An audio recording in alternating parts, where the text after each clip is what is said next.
أعوذ بالله من الشيطان الرجيم. بسم الله الرحمن الرحيم. حضور آج مارچ 1973 کی 18 تاریخ ہے اور درس قرآن کریم کا آغاز سورہ توبہ کی 42ویں آیت سے ہو رہا ہے. 9/4. آپ کو یاد ہے کہ بات چلی آ رہی ہے جہاد کی آخری شکل یعنی جنگ کی قتال جسے کہا جاتا ہے. جیسا کہ میں نے کہا تھا اس کے لیے جہاد کا لفظ بھی آتا ہے اور اس کی آخری شکل کے طور پر قتال کا لفظ بھی آتا ہے. اس کی اہمیت کے متعلق تو پچھلی دفعہ یہ آیت سامنے آ گئی تھی.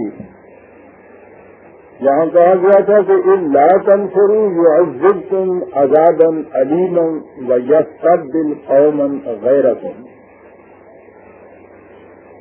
یاد رکھو اگر تم اپنے آپ کو ہر وقت جہاد کے لیے تیار نہیں رکھو گے اور جب اس کی ضرورت پیش آئے تو میدان جنگ میں نہیں نکل جاؤ گے.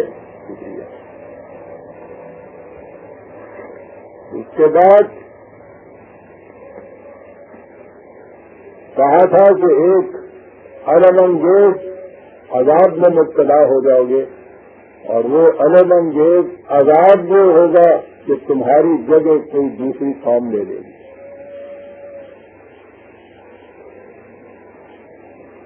یعنی جیسا کہ ایک طرف جہاد عظیم ترین عمل حسنہ ہے اسلامی نظام میں، اس سے بڑا کوئی اور عمل ہے نہیں.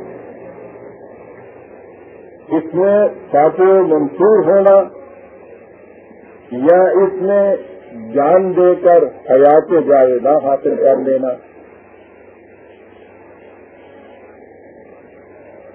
تو جہاں اس کی اہمیت اور عظمت کا یہ عالم ہے اسی نسبت سے اس سے اگر گریز کی راہ تلاش کی جائے یا اسے اپنی زندگی کا مسلک و معمول نہ بنایا جائے، نصب العین نہ رکھا جائے، تو اسی نسبت سے اس کا جو نتیجہ بتایا ہے ایسا نہ کرنے کا وہ یہ نہیں ہے کہ تمہیں کچھ اتنا سا نقصان ہو جائے گا، کتنی سی کسر رہ جائے گی. یہ کوئی چھوٹی بات نہیں.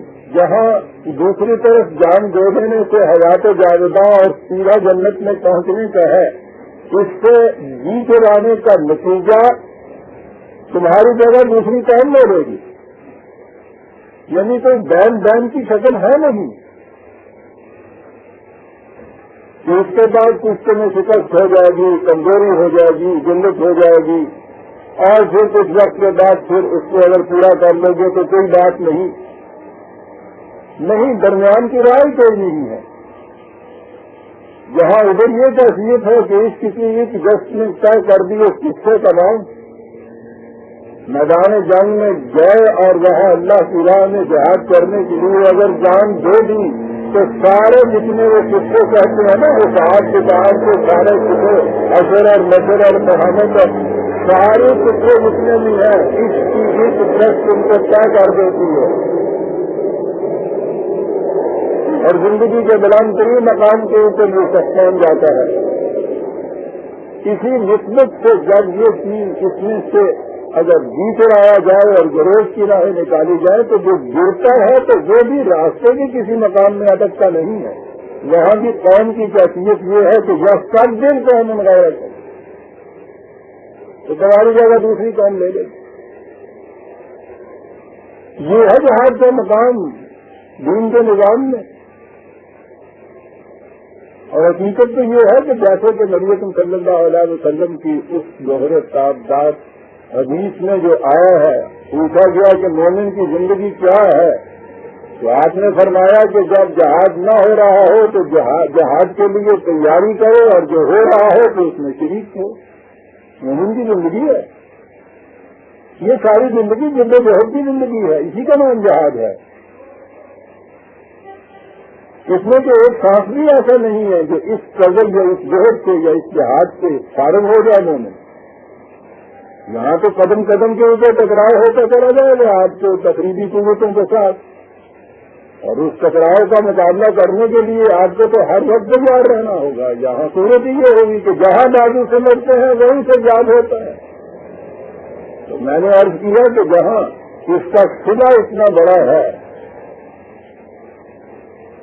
صلہ کیا، جہاں اس کا فطری نتیجہ اتنا عظیم ہے کہ جان دے دینے سے یہ سارے مراحل راستے کے طے ہو جاتے ہیں، اسی طرح اس سے گروز کی راہیں نکالنے سے، اس سے جی چرانے سے جو کشتی کی طرف آتی ہے قوم کو کیفیت پھر یہ ہوتی ہے کہ راستے میں نہیں پھر یہ پھٹکتی، پھر استقبال قومی ہے، تمہاری جگہ دوسری قوم لے لیتی۔ یہ ہے جہاد، اور یہ نہیں ہے کہ جو اسٹینڈنگ آرمی الگ ہے جس کو ریکروٹ کر کے وہاں لے جاتے ہیں، ان کو تو جہاد فرض ہے، باقی قوم جو ہے ان کے اوپر پھر لوٹ واجب ہو جاتی ہے۔ یہ کچھ کریں اور جہاد کے لیے صرف وہ قوم رہے، وہ جماعت رہے، یہ تو سارے مومنین کا فریضہ ہے۔ یہ پوری کی پوری جماعت مومنین کی مجاہدین کی جماعت ہے، ان میں سے ہر ایک سپاہی ہے۔ آپ کے صدر اعظم میں کوئی خاص الگ اسٹینڈنگ آرمی نہیں ہوتی،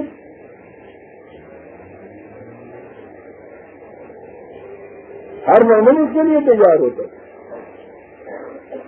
اور پھر یہ ذہنیت جو ہے کہ وہ ہر وقت اس کے لیے آمادہ رہے، اس کی خاطر جان دینے کے لیے، یہ وہ چیز تھی کہ جس نے وہ چند سال کے عرصے میں اس قوم کو کہاں سے کہاں پہنچا دیا۔ لیکن اس کے بعد یہ بھی چیز ہے، استقبال قومی میں نے عرض کیا تھا پچھلی دفعہ آپ سے کہ جہاں جہاں قرآن میں آیا ہے وہاں یہ صورت ہے۔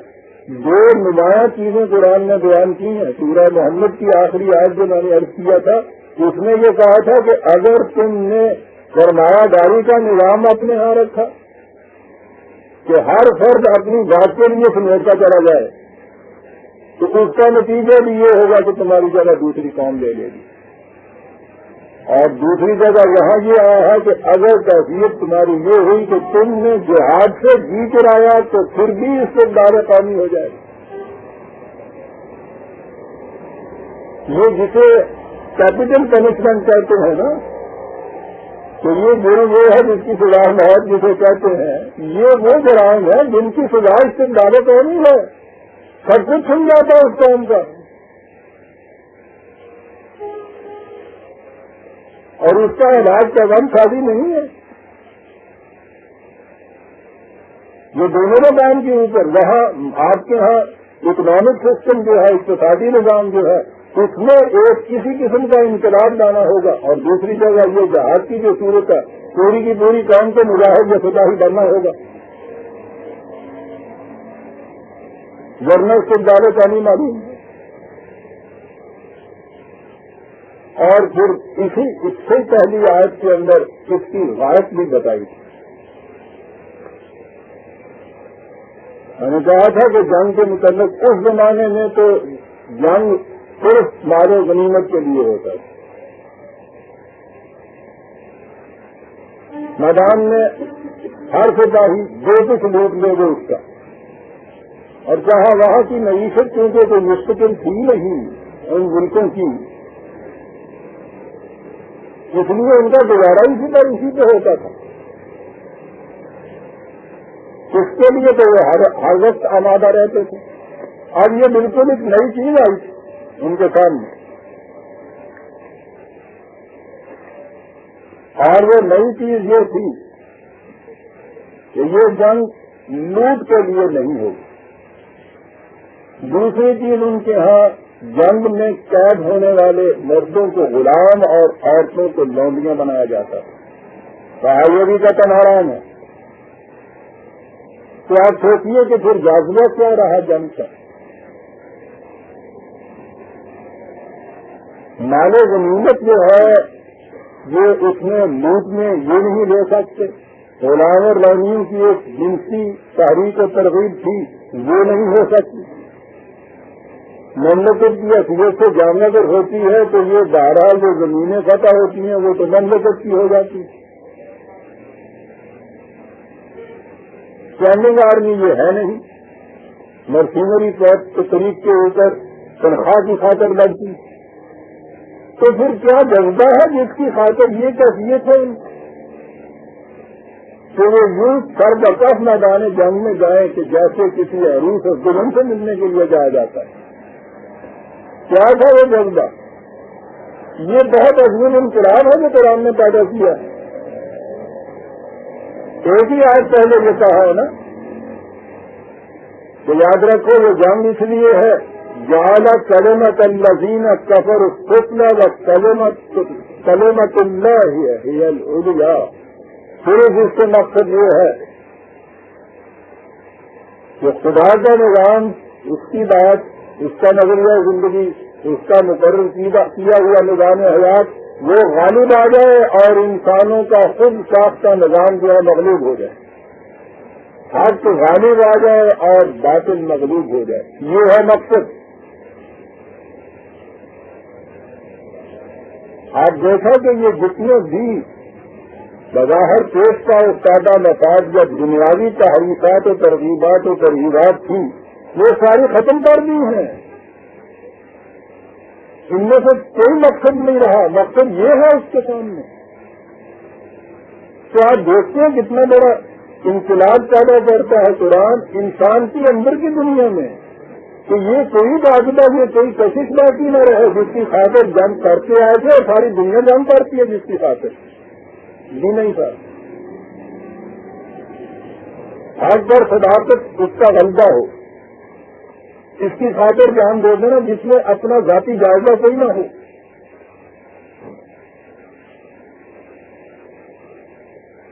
یہ تھا اسلام. اور اس کے بعد کہا کہ اگر اس کے لیے نہیں، اس مقصد کے لیے تم تیار نہیں رہتے اور جنگ میں نہیں جاتے تو پھر اس کا نتیجہ یہ ہے کہ تمہاری جگہ کوئی اور قوم دے دے. اور ایک جگہ تو یہ کہا ہے کہ لا یکون امثالکم تمہارے جیسی نہیں ہوگی. دوسری جگہ کہا تھا کہ خیر لکم تم سے بہتر ہوگی. تو بہتر ہی ہوگی تو وہ جگہ لے گی نا اس کی.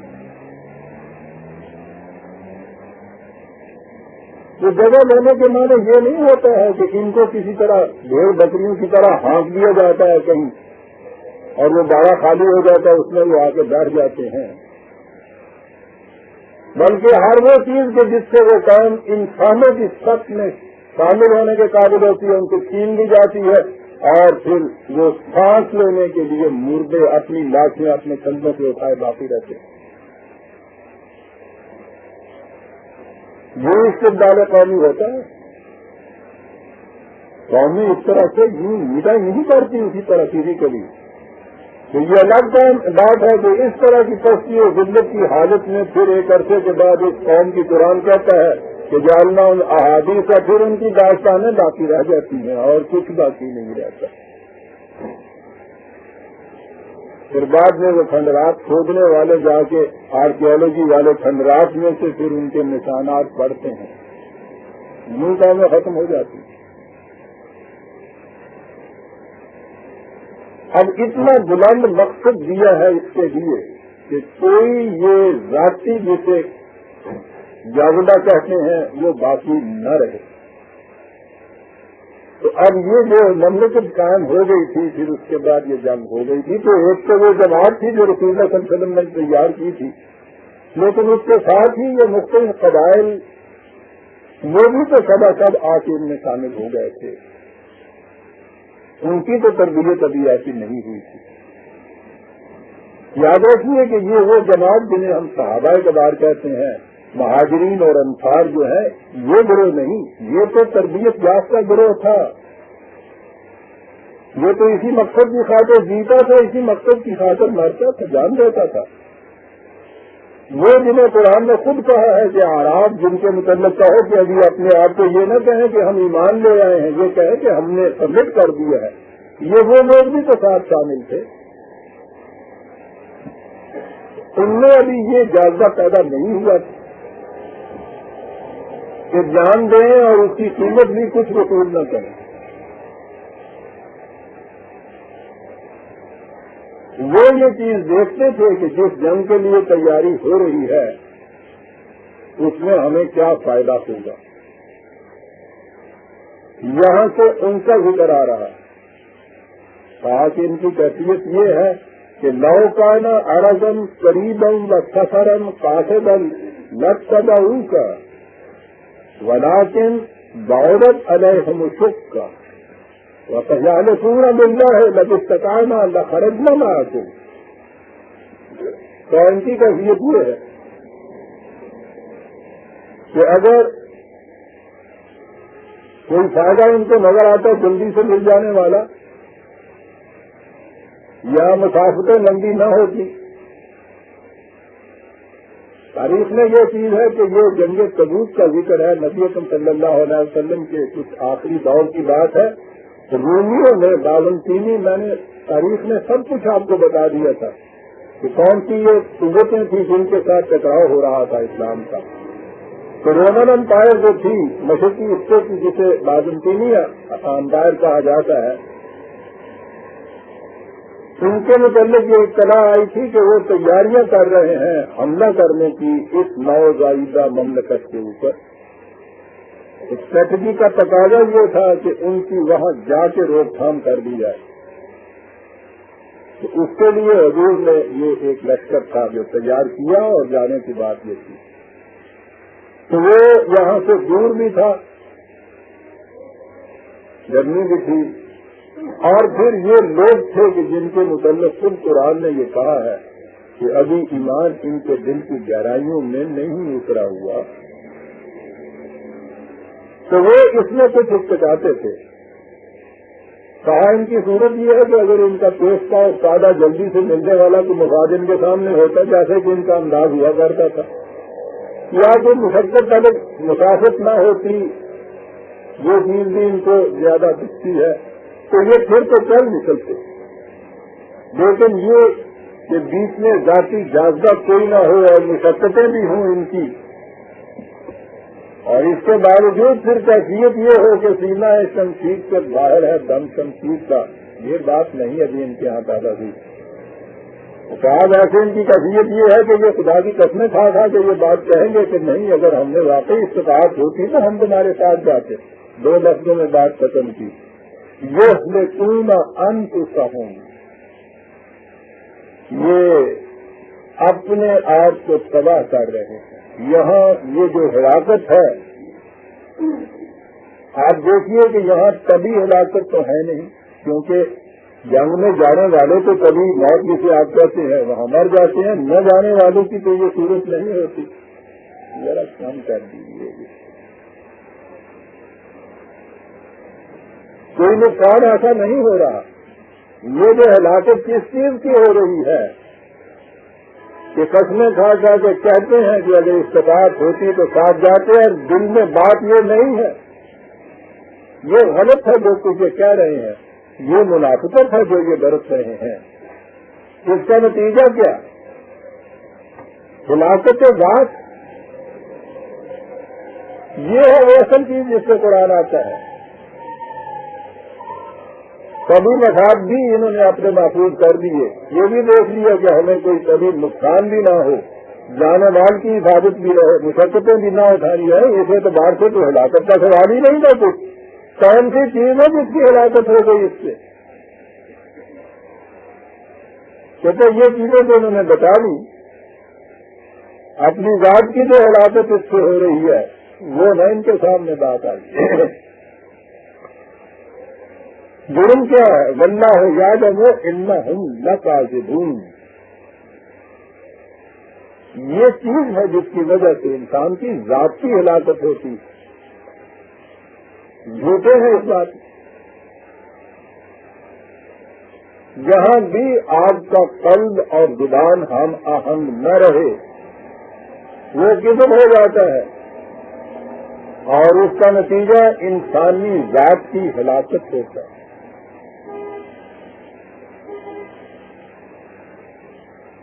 زندگی کا مقصود تو انسانی ذات کی نشو و نما اور ارتقاء ہے نا۔ یہاں یہ ایک جرم بتایا، پہلی چیز تو یہ کہ وہ بچاتے ہیں اس طرح جنگ میں جانے سے، اور اگلی چیز یہ کہ پھر اس کے بعد منافقت برتتے ہیں، بات ساتھ ساتھ نہیں کہتے، دل میں کچھ اور ہوتا ہے، زبان پہ کچھ اور لاتے ہیں، اور اس کا نتیجہ ہے ہلاکت ذات۔ کہا یہ ہے جو اپنا نقصان کر رہے ہیں۔ انہوں نے نظر آتا ہے جیسا قرآن کا یہ رقص بتا رہا ہے، یہ وہ لوگ تھے کہ جنہوں نے آ کے طرح طرح کی بہانہ سازیوں سے پیچھے رہ جانے کی اجازت طلب کی، اور حضور نے ان کی ان عذرداریوں کے پیش نظر انہیں اجازت دے دی کہ اچھی بات ہے، رہ جائیے۔ اب یہ اجازت سے پیچھے رہے، ہاں کسی طریقے سے بھی حاصل کی، لیکن بہرحال اجازت تو حاصل کر لی ہے سربراہ کی، اجازت سے پیچھے رہنے میں یہ جرم نہ رہا۔ جنگ سے گریز کا یا اس میں سے فرار کا یا اسکیپ ہونے کا جرم نہ رہا جب اجازت سے یہ بات ہوئی، لیکن یہ جو اجازت دی گئی وہ تو ان کی اس منافقت پر مبنی تھی۔ یہاں یہ چیز آتی ہے اللہ عنک لما اذنت لهم حتی یتبین لک الذین صدقوا وتعلم الکاذبین۔ اللہ عنک کا عام معنی تو یہی کیا جاتا ہے اللہ تجھے معاف کرے، ٹھیک ہے، لیکن عربی محاورے کی روح سے جہاں کسی کو نہایت شفقت اور محبت سے کسی کی بات پہ تنبیہ کرنا مقصود ہو، وہاں یہ الفاظ استعمال ہوتے ہیں۔ اس میں معاندانہ نظروں کا تحدیث کا انداز نہیں ہوتا، بڑی محبت سے بات ہوتی ہے یہ بات۔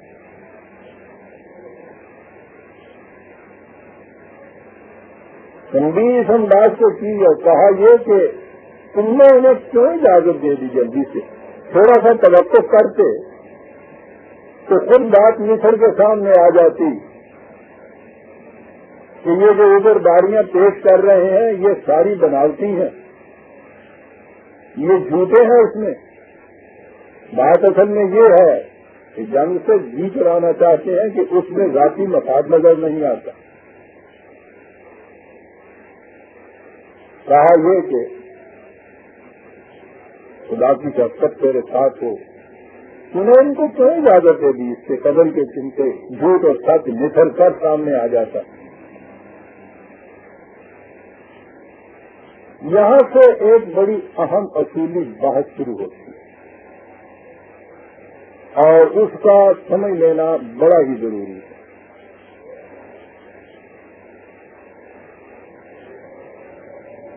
ہمارے ہاں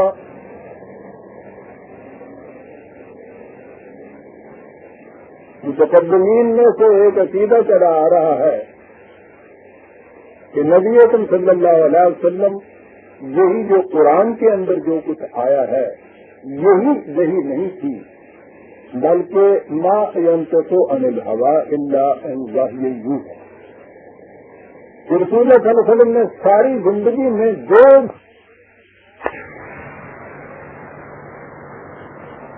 بات کی وہ خدا کی طرف سے وحی تھی۔ اب وحی کے دو حصے کر دیتے ہیں وہ، ایک وحی جو قرآن کریم کے اندر محفوظ ہو گئی اور دوسری وحی وہ جو قرآن سے باہر رہی، اور اس کے لیے وہ کہتے ہیں کہ وہ حدیثوں کے اندر آ گئی۔ بہرحال اس کے اندراج یا حفاظت کی دو شکلیں یا دو الگ الگ گوشے وہ بتاتے ہیں کہ کچھ قرآن میں آئی کچھ ان میں آئی، دونوں میں کسی قسم کا فرق نہیں کیا جاتا۔ دونوں کے متعلق یہ عقیدہ ہے کہ جس طرح سے جبریل امین قرآن کی آیتیں لے کے نازل ہوتے تھے، اسی طرح سے وہ باقی باتیں بھی آتی ہیں۔ تو سمجھ لیجیے کہ عقیدہ یہ ہے ماین سے کون الحوا، یہ کہتے کہ جو کچھ بھی رسول اللہ صلی اللہ علیہ وسلم نے جو بات بھی کی، جو کام بھی کیا، جو فیصلہ بھی کیا، وہ سارا خدا کی طرف سے وحی کے ذریعے آپ کو دیا گیا۔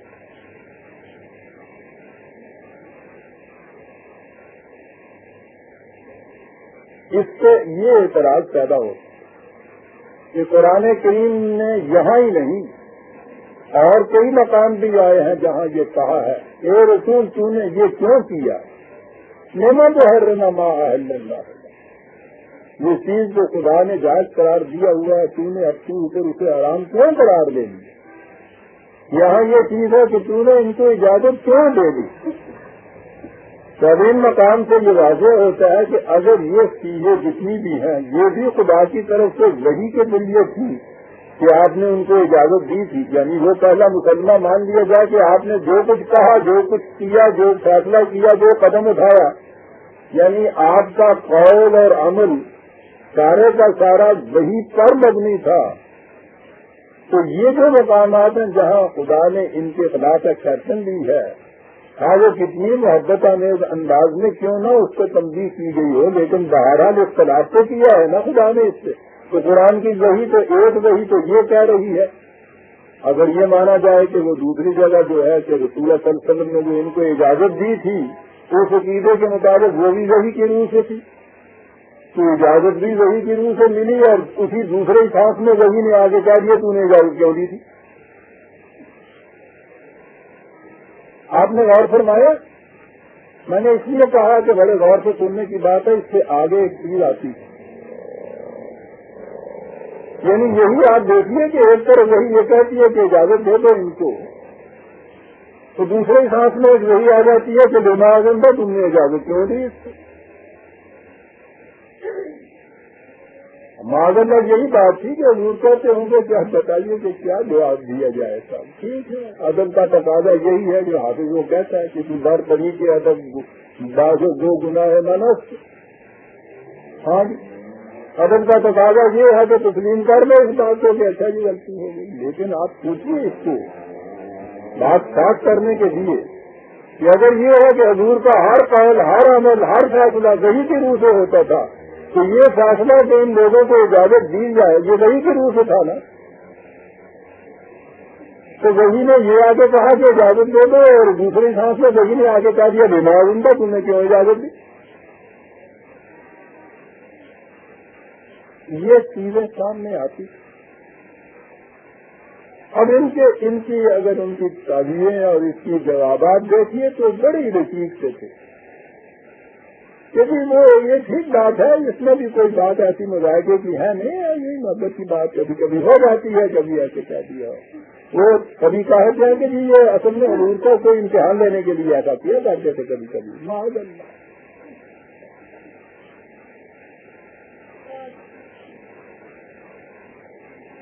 دیکھا تو ذرا سی غلطی سے بات کہاں سے کہاں چلی گئی، بات آگے آتی ہے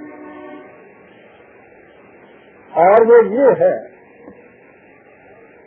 کہ یہ جو وحی کا ایک حصہ قرآن کریم میں آیا ہے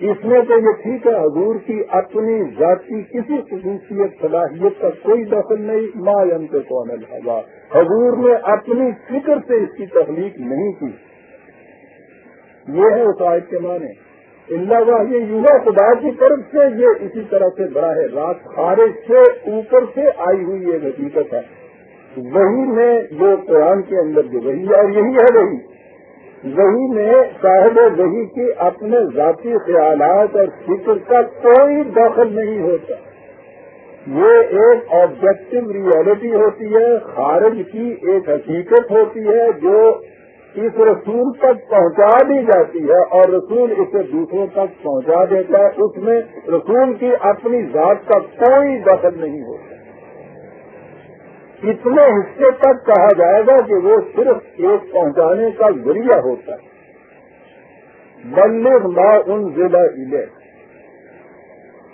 وہ ابلاغ کا ایک ذریعہ ہوتا ہے کہ تجھ پر جو نازل کیا جاتا ہے اسے پہنچا دے دوسروں تک، بالکل اس میں کوئی دخل نہیں ہوتا۔ اگر یہ مان لیا جائے کہ حضور کی ساری زندگی میں آپ نے جو کچھ بھی کہا، جو کچھ کیا، جو فیصلے کیے، سارے ہی وہی کے ضرور سے تھے، تو اس میں حضور کی اپنی ذات تو پھر آئی کہیں نہیں۔ حضور کی عظمت کس بات کی ہوئی تھی؟ ذرا سوچیے کہ ایک طرف ہم نبی اکرم صلی اللہ علیہ وسلم کو حضور کی سیرت و کردار کے اعتبار سے بلند ترین مقام آج کے اوپر پیش کرتے ہیں، اور اس میں کوئی شبہ نہیں ہے کہ حضور نے جتنا عظیم انقلاب برپا کیا ہے، دنیا کی کسی ہستی کو ان کے مقابلے میں پیش نہیں کیا جا سکتا۔ لیکن اگر مانا اگر یہ جائے کہ وہ سارے کا سارا وحی کے ذریعے سے ہوا تھا، تو حضور کی اپنی ذات، اپنی سیرت، اپنے کردار، اپنے فیصلوں، اپنی صلاحیتوں میں اس میں بخری کوئی نہیں آتا۔ اتنا سا امتیاز کو مان لیجیے کہ حضور کو وہی ملتی تھی، لیکن اس کے بعد حضور کی اپنی شخصیت، اپنی زندگی، اپنی سیرت کا کوئی مقام ہی نہیں سامنے آتا۔ سوچا آپ نے؟ اس عقیدے سے بظاہر اپنے ذہن میں سمجھتے یہ ہے کہ ہم نے حضور کا مقام بڑا بلند کر دیا، کہ شاید ہر بات وہی کی ہوتی تھی۔ کبھی نہ سوچا یہ کہ ساری زندگی میں ہر فیصلہ وحی کی روح سے اگر ہوتا تھا، ہر بات وحی کی روح سے ہوتی تھی، آپ کی ذاتی خصوصیت تو اس میں کوئی نہ رہی، ذاتی سیرت و کردار سے رہا۔ حضور کے کسی مقام کے اوپر حضور کی طرف سے جو ایک بڑا عظیم کارنامہ سرزد ہو کے ہمارے سامنے آتا ہے، جس کے اوپر ہم کہتے ہیں کہ بنا شاہدہ تحقیق یہ بے مثال عمل ہے حضور کا، لیکن اگر کہا جائے کہ وہ تو حضور کا عمل ہی نہیں تھا، وہ تو وہی نے یہ سارا کچھ بتا دیا تھا، آپ نے اس طرح سے کر کے دے دیا۔ پھر جو کہا جاتا ہے قرآن کریم میں ہے کہ لقد کان لکم فی رسول اللہ اسوۃ حسنہ، رسول کی زندگی تمہارے لیے بہترین نمونہ ہے، تو نمونہ بن کیسے سکتی ہے؟ ہم تو وہی نہیں آتی۔ حضور نے تو وہ کچھ اس لیے کر کے دکھا دیا کہ وہی آتی تھی۔ مثلاً ایک نازک ترین مقام آتا ہے جس کے اندر دیکھنا یہ ہے کہ فیصلہ بڑا مشکل ہے، وہاں حضور نے ایک فیصلہ کیا ہے کہ اس سننے کے بعد آنکھوں میں چمک آ جاتی ہے انسان کی کہ کیا بات ہے، کیا فیصلہ کیا حضور نے ایسے مقام سے۔ ہمارے لیے اس وقت یہ بنا کہ اگر ایسے مقامات آ جائیں تو تم بھی اسی قسم کے فیصلے کرو، لیکن جب یہ کہا جائے کہ وہ فیصلہ حضور نے تو وحی کے ذریعے سے کیا تھا، آپ کا فیصلہ ہی نہیں تھا، خدا کا فیصلہ، جبریل نے آ کے آپ کو کمیونیکیٹ کر دیا، آپ نے اس کو باہر اس کا اظہار کر دیا، تو یہ چیز ہمارے لیے اس وقت کیسے بنے گی؟ ہم تک تو جبریل نہیں آئے گا کچھ کہنے کے لیے۔ حضور کی سیرت ہمارے لیے اسی انداز سے، اسی صورت میں، اسی شکل میں اس وقت بن سکتی ہے کہ ہم یہ مانیں جو قرآن نے بار بار کہا ہے، ان سے کہہ دو انما انا بشر مثلکم یوحی، یہ وہی جو ہے اس کو اگر الگ کر دو تو باقی میں تمہارے جیسا انسان ہوں، جو کچھ میں اس کے بعد کر رہا ہوں انسان کی حیثیت سے کر رہا ہوں، بشر کی حیثیت سے کر رہا ہوں، اور جو چیز ایک بشر نے کی ہے وہ ہر بشر کر سکتا ہے اگر اس کا اتباع کرتا چلا جائے تو۔ یوں سوا بن سکتی ہے حضور کی سیرت ہمارے لیے۔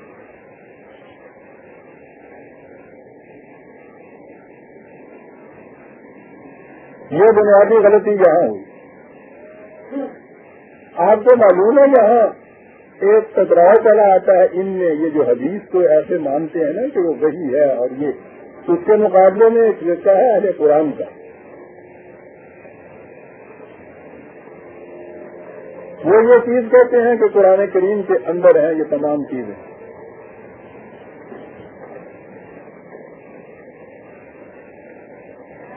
ان کے یہاں باتیں مثلاً ایسی ہوتی ہیں، وہ کہا کرتے ہیں کہ شاید اگر ہم حدیث کو نہ مانیں تو بتائیے قرآن میں تو صلاۃ کا ذکر ہے، زکوٰۃ کا ذکر ہے، کیسے یہ متعین کریں، کہاں سے یہ چیز لائیں؟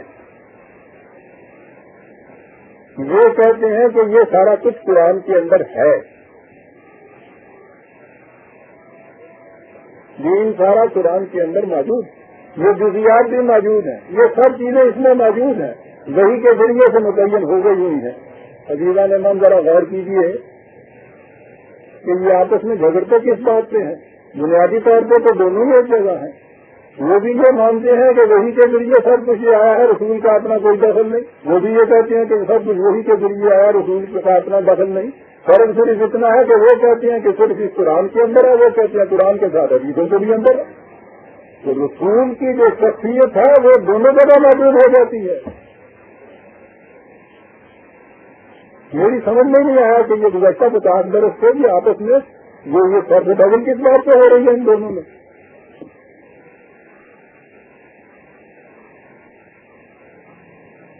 اتنی سی بات یہ ہے نا کہ وہ اس چیز کو اس کے اندر محفوظ سمجھتی ہیں, وہ اس کے علاوہ 2 اور کتابوں کے اندر ساتھ لے آتے ہیں. اصولی طور پہ تو دونوں جگہ ایک ہی بات ہے نا کہ رسول اللہ صلی اللہ علیہ وسلم کی اپنی ذات کا اس میں کوئی دخل نہیں تھا.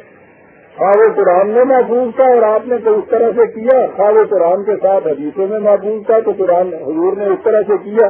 یعنی اپنی طرف سے تو رسول نے کچھ بھی نہیں کیا نا اپنی ساری زندگی میں. دیکھا آپ نے کہ بظاہر ان کی آپس میں رستم اور سوراج کی یوں جنگ ہو رہی ہے اور بنیادی طور پر دونوں ہی ایک ہیں.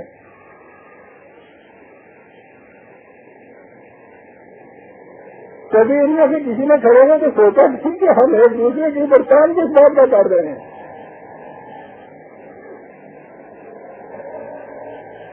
رسول کی حیثیت دونوں حیثیتوں میں کچھ نہیں رہتی. حضور کی سیرت اس وقت بنتی نہیں ہے, نہ آج قرآن کے مسئلے کی روح سے, نہ آج حدیث کے مسئلے کی روح سے.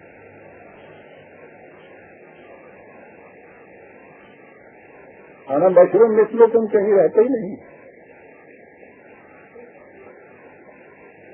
صحیح حیثیت یہ ہے کہ وحی کے ذریعے سے جو قرآن کے اندر محفوظ ہے, انسانی زندگی اور دین کے نظام کے اصول دیے گئے ہیں, حدود مقرر کیے گئے ہیں, وہ غیر متبدل اقدار اصول, اور نبی اکرم صلی اللہ علیہ وسلم نے پھر سب سے پہلے ان اصولوں کے مطابق اپنی ذاتی صلاحیتوں کی بنا کے اوپر جو ایک بشر کی حیثیت سے تھی ایک ایسا انقلاب برپا کیا کہ جس کی مثال نہیں ملتی. اور اس طرح حضور کی سیرت مقدسہ دنیا کے اندر بے مثال ہو جاتی ہے. ذاتی کردار کی بنا کے اوپر سارا کریکٹ, سارا جتنا کریڈٹ ہے حضور کی اپنی ذات کو جاتا ہے, اس میں وحی کا کوئی دخل نہیں. اور یہ چیز ہے کہ جہاں کہیں کوئی تبدیلی غلطی ہو جاتی تھی, کوئی قدم رہ جاتا تھا, اس کے اوپر کبھی وحی کے ذریعے سے روشنی ہو جاتی تھی. یہ تم نے کیوں کیا؟ یہ کرنے والا وحی کے ذریعے نہیں کی روح سے نہیں کر رہا تھا. لینا یا اپنا ہو ان کا لینا عظیم پانا ہوں, ورنہ اگر وحی کے ذریعے ہوتا تو خدا یہ کہتا کہ لینا عظیم کا تم نے کیوں اجازت دی؟ تو کہتا میں نے کہا اجازت دی, اجازت تم نے دی. یاد رکھیے. اور اسی معنی میں, اسی مفہوم میں حضور کی سیرت اقدس اسوہ بنتی ہے تمام دنیا کے انسانوں کے لیے جو ایسے مقام کے اوپر اس قسم کے عمل کا مظاہرہ کرنا بڑی بات ہے. سوچیے تو صحیح عزیزان مان, 23 سال تک جو مخالفین اتنی بڑی اذیتیں دیتے رہے کہ ان کے ساتھ 13 سال تک ان کی اذیتوں میں دن گزرے, اتنی سخت اذیتیں کہ گھر بار سے نکلنا پڑا. حضور کے عزیزوں تک ان کے ہاتھوں سے اذیتوں میں بعد وفات ہی پا گئے. اس کے بعد یہاں آ گئے مدینے میں, 7-8 برس تک انہوں نے پیچھا نہیں چھوڑا. 82 جنگیں جھڑپیں جو ان کے ساتھ ہوتی گئیں. اس کے بعد مکہ فتح ہوا. یہ تاب جونا ساری عمر کے اتنے بڑے دشمن جو تھے, یہ تاب جونا قیدیوں کی حیثیت کے سامنے کھڑے تھے. انہوں نے پوچھا, آپ نے ان سے پوچھا کہ تمہارے ساتھ کیا سلوک کیا جائے. عرب قوم تھی, انہیں پتا تھا کہ جنگ اتنی بڑی مخالفتوں کے بعد پھر کیا سلوک ہوتا ہے. وہ کہتا ہے ٹھیک ہے, جیسا دشمن کے ساتھ سلوک کیا جاتا ہے. آپ نے کہا ٹھیک ہے, ہمارے نظریہ زندگی کے مطابق وہی بات ہے، لیکن میرا نظریہ حیات اور ہے۔ لا تثریب علیکم اليوم، میں کسی سے ذاتی انتقام نہیں لیا کرتا، سب کی کھیڑیاں کھول دیں۔ یہ ہے وہ چیز جسے ہم دنیا کے سامنے پیش کر سکتے ہیں کہ یہ ہے سیرت و کردار کی بلندیاں، اتنا وسعت قلم، اتنی نگاہ میں کشاد، اور یہ اسلحہ بن سکتا ہے کہ ایسے مقام کے اوپر تمہیں بھی اتنی ایسی کشاد کا ثبوت دینا چاہیے۔ لیکن اگر یہ کہنے کے ساتھ یہ تو خدا نے اسے کہا تھا کہ کہو کہ نہیں چھوڑ دو گے، آپ نے وہ چھوڑ دیا، آپ کو کیا کرا دی کس کا کیا؟ ہاں، یہ چھوڑ دے کی بات اہل حدیث کے مطابق حدیث کی کسی کتاب میں ہو یا اہل قرآن کے مطابق قرآن کے اندر ہو، میں اس میں نہیں چاہتا تفصیل میں کہیں بھی ہو، اگر یہ بات ہو کہ یہ چیز جو تھی یہ فیصلہ حضور کا اپنا نہیں تھا، اس سے حضور کی کردار کی بلندی نہیں سامنے ہے۔ وہ تو خدا کے ایک فیصلے کو کمیونیکیٹ کیا آپ نے۔ یہ ہے وہ مقامات جہاں کے حضور نبی صلی اللہ علیہ وسلم کی سیرت اقدس اس والی بنتی ہے اور بے نظیر بھی دنیا کے اندر برات پاتی ہے۔ یہ جو چیز ہے کہ قرآن کریم کے ان اصولوں اور اقدار کے مطابق حضور نے خود ایک انقلاب برپا کیا، ایک جماعت تیار کی، تعلیم سے، تربیت سے، تفصیل سے، پھر اس جماعت کے ساتھ دنیا کے اتنے بڑے بادل کے نظاموں سے ٹکر دی، اتنی کامیابی سے ان بادل کے نظاموں کو شکست دی، حق کے نظام کو اس طرح سے قائم کیا اور قدم قدم کے اوپر اس قسم کی مثال پیش کی کہ دنیا کی بلند ترین شخصیتیں بھی وہ مثال پیش نہ کر سکیں۔ یہ ساری چیز حضور کے کیریکٹر کی اور کردار کی بلندی کی درخت مثال ہے۔ حضور نے یہ چیز اپنی بشری حیثیت سے کی اور اتنی بلندیوں پہ پہنچ کے کی۔ یہ ہے عزیزان من کہ جو کچھ میں کہتا ہوں آپ سوچیے کہ اس کہنے میں اور اس کہنے میں حضور کی حقیقی عزت، عظمت، حرمت، تقدیس کس نظریے میں ہے، اس میں ہے یا اس نظریے کے اندر ہے؟ لیکن جو چاہے آپ کا اس میں کرشمہ ساز کرے، ایک پروپیگنڈا چلا آ رہا ہے، منکر شان رسالت میں،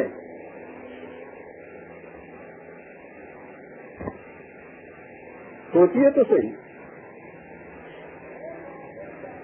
جن کی ساری عمر عزیزان من پہلے دن کے سانس سے آج کے سانس تک حضور کی تقدیس اور عظمت کو چمکاتے ہوئے گزر گئی،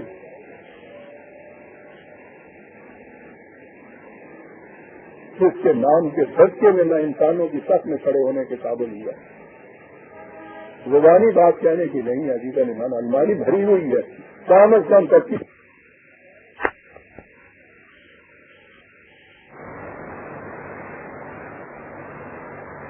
یقین کتابیں موجود ہیں، کوئی کتاب اٹھا کے دیکھیے، اس میں دیکھیے کہ حضور کی عظمت اور حضور کی عزت کس طرح درخشندہ طور پہ آپ کو نظر آئے گی۔ ساری عمر اس میں گزر گئی ہے، اور یہ ہے وہ سیرت جو میں نے پیش کی ہے حضور کی، کہ واقعی دنیا جہاں جہاں وہ گئی ہے وہ پکار اٹھے ہیں کہ کوئی اس میں کوئی شبہ نہیں کہ بعض خدا بزرگ کوئی کس کا مختصر، اتنی عظیم شخصیت ہمارے سامنے آتی ہے، شخصیت آتی ہے حضور۔ ورنہ اگر وہ بنیادی عقیدہ رکھ دیا جائے کہ ہر عمل، ہر فیصلہ، ہر قدم جو تھا پیچھے سے حکم ہوتا تھا، اس کے مطابق آپ اٹھا دیتے تھے، عزیزان من آپ سوچیے تو صحیح، اس میں حضور کی اپنی زندگی کی عظمت کیا رہتی ہے؟ عظمت یہ ہے کہ ہم دعوے سے کہتے ہیں کہ نہ تو تم اصولی تعلیم قرآن کے مقابل میں کوئی پیش کر سکتے ہو کہ اس کا دعویٰ جو ہے قرآن نے خود کیا ہے کہ یہ وحی کی ضرورت ہے، اور اس سے نیچے ادھر کے ہم یہ کہیں گے کہ عالم بشریت میں بھی آپ اس قسم کی سیرت و کردار کی مثال کہیں پیش نہیں کر سکتے۔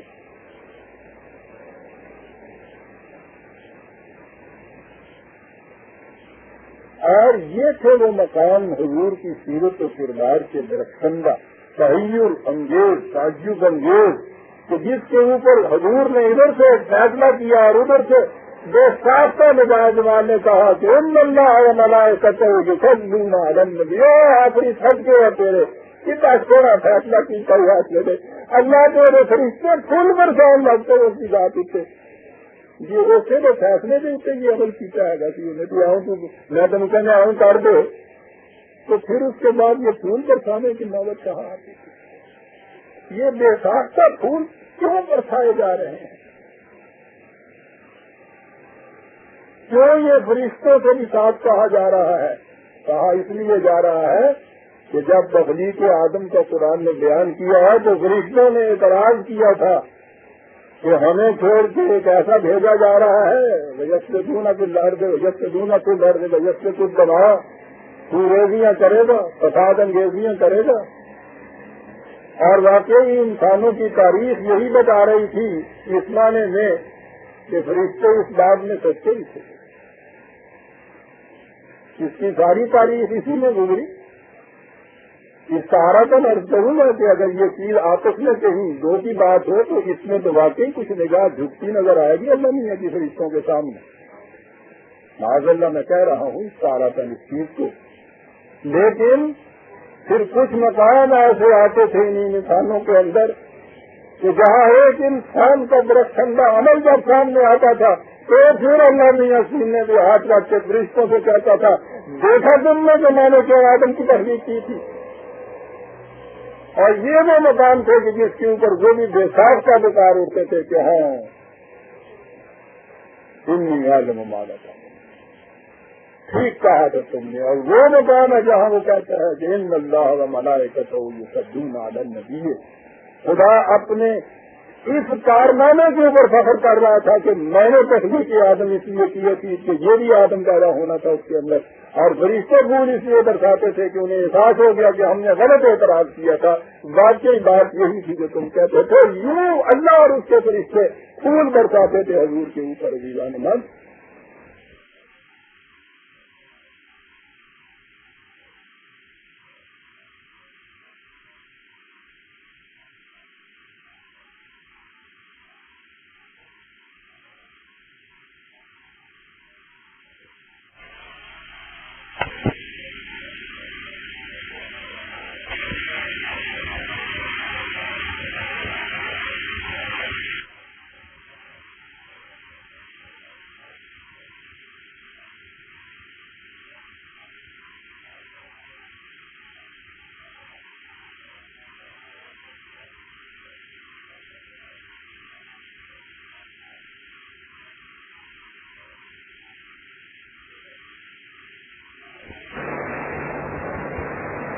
حضور کے اوپر عزیزان من.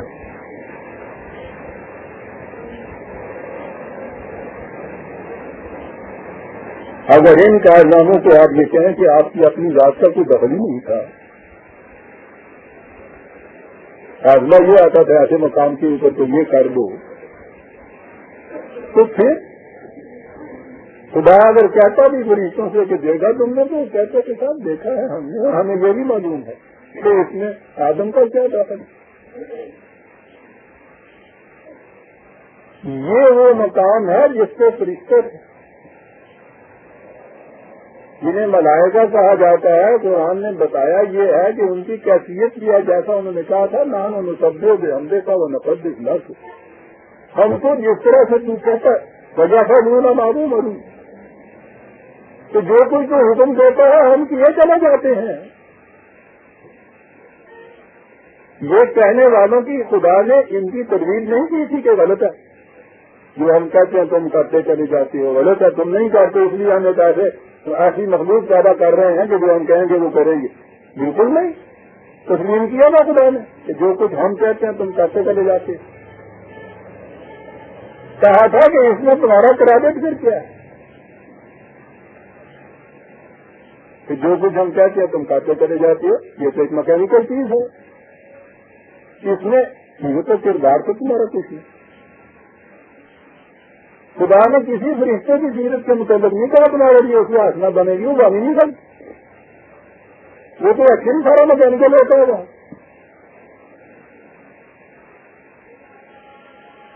تو اس کے اندر رحم کسی ایسی مخلوق کی تخلیق کی ضرورت تھی نا کہ جس کا ایکشن اس طرح فرشتوں کی طرح میکینیکل نہ ہو کہ جو کچھ وہ کہے وہ کرتے کرتے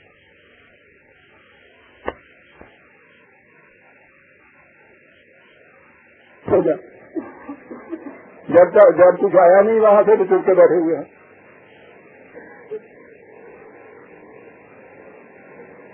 رسول کے متعلق اگر آپ یہ عقیدہ رکھتے ہیں تو یہ مقام تو وہ آ جاتا ہے جس کو آپ رشتوں کا مقام کہتے ہیں کہ جو خدا نے کہا وہ کر دیا. وہ تو یہ جو تھا زندگی کا نہج، اس سے الگ رقم ایک اور نہج زندگی تھی. اور یہ وجہ ہے کہ اس پورے ڈرامے کے بعد جب خدا نے یہ تمثیلی تعارف کرایا ہے تو بتایا یہ کہ آؤ تمہیں بتایا یہ مخلوق کیا ہوگی. مخلوق یہ ہوگی کہ ہم نے کہا آدم سے کہ جا دیکھو یہ نہ کرنا، اور آدم نے وہی کیا جو کہا تھا نہیں کرنا. خدا نے کہا دیکھا کیسی تم نے اور ان میں فرق کیا ہے. فرق یہ ہے کہ تم اپنے اختیار و ارادے سے کچھ نہیں کر سکتے، یہ اپنے اختیار و ارادے سے کرتا ہے. معصیت سے ہی اختیار و ارادے سے کرتا ہے. تو یہ انسان کے لیے باعث شرف تو یہ چیز ہے کہ یہ اپنے اختیار و ارادے سے یہ کچھ کرتا ہے. اور آپ ہیں کہ اس کو جو بلند ترین انسان دنیا کا قرار دیتے ہیں اس کا اختیار و ارادہ سارے ختم کر دیتے ہیں آپ کہ حضور نے اپنی زندگی میں اپنے اختیار و ارادے سے کچھ بھی نہیں کیا.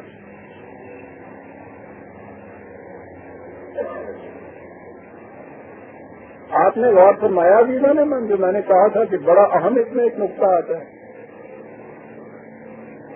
حیرت ہوتی ہے کہ کس طرح سے ایک بھیڑوں کی ایک 1.5 سال چلی جاتی ہے ہزاروں برس سے،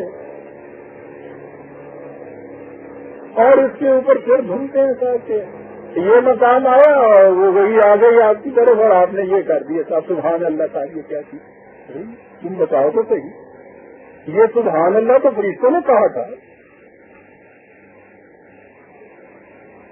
جنہوں نے کہا تھا کہ نام ان کر دو ہم سے کا ورنہ کر جتنا جو کہتے ہیں اس کے مطابق ہم کرتے کیا نہیں کرتے.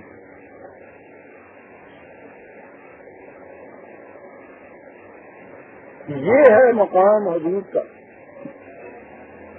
قرآن کریم نے یہ زندگی کے جو اصول و حدود دیے ہیں دینے کے بعد پھر یہ چیز فریضہ عائد ہو گیا رسول کے اوپر کہ سب سے پہلے ان کے اندر اپنی ذاتی صلاحیتوں، اپنی ذاتی بلندی کردار اور سیرت کے اعتبار سے اب اس کے اندر ایک مثالی معاشرہ قائم کرو، اور وہ معاشرہ وہ ہو کہ جو آنے والوں کے لیے دلیل راہ اور اسوہ اور نمونہ بن سکے، جو یہ کہہ سکیں کہ ہاں ان اصولوں کے اوپر ایک انسان نے اس طرح عمل کر کے دکھایا تھا، اس لیے قیامت تک کے لیے ان کے اوپر عمل ہو سکتا ہے. یہ جو آج کہا جاتا ہے نا کہ ہاں صاحب یہ تو ٹھیک ہے جو آپ کہتے ہیں قرآن کے مطابق، آئیڈیلزم ہے یہ ایک چیز، یہ ایک لفظ آتا ہے ہمارے یہاں. بہت اچھا جی. تو کیا اعتراض آپ کو ہوا کہ یہ کبھی ہوا ہے ایسا؟ بتایا کہ ہاں صاحب ہوا تھا. تاریخ بتا رہی ہے کہ ایک دور میں ہوا تھا. وہ کہتے ہیں کہ صاحب وہ جو چیز تھی وہ تو وہی کے ذریعے سے ہو گئی تھی، وہ تو رسول تھے انہوں نے یہ کر دیا. بتائیے انسانوں نے بھی کیا ہے؟ دیکھا آپ نے یہ اعتراض؟ یعنی اس کے بعد یہ ناممکن بدل ہو گیا قیامت تک کے لیے. یہ کاہے کے لیے رکھا ہوا ہے قیامت تک کے لیے محفوظ خدا نے ناممکن العمل. جب یہاں پہنچے اعتراض یہ ہوا تو پھر اب کیا کیا جائے؟ تو پھر خدا کی طرف سے ہی ایک معمور لائے اتار کے کہ واقعی یہ انسانوں کے بات کی تو بات نہیں، یہ تو وہی کر سکتا ہے کہ جس کو خدا کی طرف سے یہ امر ملے. تو پھر آسمان سے یہ معمور لائے. کوئی 100 سال کے بعد لے کے آ گیا، کسی نے کہا آخرت میں جا کے آئے گا. کچھ بھی ہوا اصولاً یہی مانا گیا کہ یہ انسانوں کے بس کی بات نہیں ہے یہ کچھ کرے. یہ تو رسول نے کیا تھا کہ وہ معمور میں نلّا تھا. کہا کہ صاحب نبوت تو ختم ہو گئی. کہنے لگے نہیں نبی نہیں، ہم کہتے ہیں جی معمور میں نلّا ہی کہتے ہیں، یعنی نام بدل دیا. کہا کہ صاحب اس میں فرق کیا ہے دونوں میں؟ یہ بھی تم کہتے ہو کہ خدا کے امر کے مطابق سب کچھ کرتا تھا، یہ بھی تم کہتے ہو کہ وہی کر کے دوبارہ دکھائے گا جو خدا کے امر کے مطابق یہ کچھ کرے گا، تو دونوں میں فرق کیا ہے؟ کچھ نہیں، چلے جا رہے ہیں۔ اتنی سی بات زبان کے لانے والے کے پیچھے ڈنڈی بجائی جا رہی ہے کہ صاحب کو کافر ہے، مرید ہے، مرتد ہے، یہ ٹھیک ہے جی، ساتھ سے چلے جائیے۔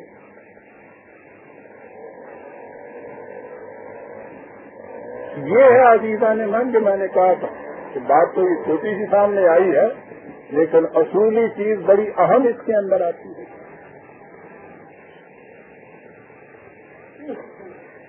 قرآن اس کی شہادت دیتا ہے کہ یہ حضور کا ہر فیصلہ، ہر عمل، ہر قول خدا کی وحی کے روح سے نہیں ہوتا تھا۔ اگر وہ ہوتا تو یہ کیوں کہا جاتا افلا ہو ان کا لما جنتا لگا، اللہ تجھے معاف کرے، تو نے کیوں اجازت دے دی ان کو؟ ٹھیک ہے، اس قسم کی تبدیلی کا اس قسم کی تبدیلی غلطیاں ہو جاتی ہیں۔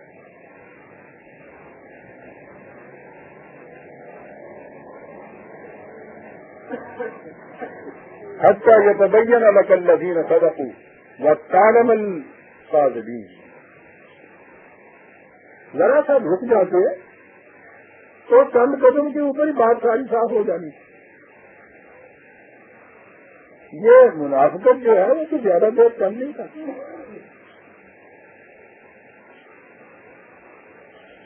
تو ایک تاؤ دیا جائے تو وہ جیسے کہتے ہیں منہ پھک ہو جاتا ہے، تھوڑا سا انتظار کرتے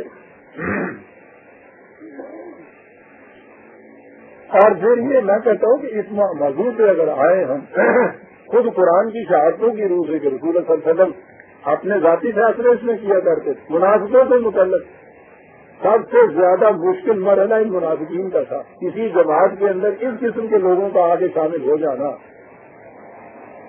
یہ تو اتنی تعداد میں تھے عزیزان مان، ایک ذرا سی پھانس کہیں ٹوٹ جائے نا، اچھے تو لگنی بھی لکیں گے، وہ اتنی چھوٹی ہوتی ہے کہ وہ نظر بھی نہیں آتی کم وقت، لیکن صاحب سونے نہیں دیتی ساری رات۔